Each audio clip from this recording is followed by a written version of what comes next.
সমাজখনে ইমান বেয়া ব্যৱস্থা ছোৱালীজনীৰ ওপৰত গোটেইখিনিয়ে ভাগ দি দিলে দুখ যে ছোৱালীজনীৰ বিয়া হলে নিজৰ জন্ম ঘৰখন মানে মাক বাপেকৰ ঘৰখন এৰি গিয়েকৰ ঘৰ একচেপ্ট কৰিব লাগিব কিমান ল'ৰাই এইখিনি সুবিধা পালে কিমান ছোৱালী মৰি গ'ল যুগৰ পৰা চলি কিমান ছোৱালী শেষ হৈ গ'ল যদি সমাজে যদি সমান দুটা যেনেকে ছোৱালীও যেনেকে নিজৰ মাক বাপেকৰ এৰিছে ল'ৰাইও সেনেকে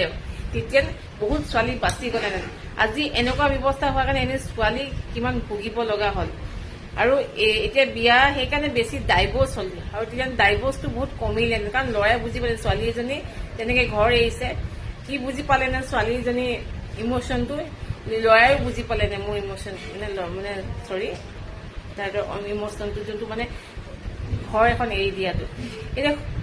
সেই ব্যৱস্থাটো যদি আগৰ পৰাই যদি বনোৱা হ'লে আজি কিমান মানে বহুত ডাইভৰ্চেই কমি গ'লহেঁতেন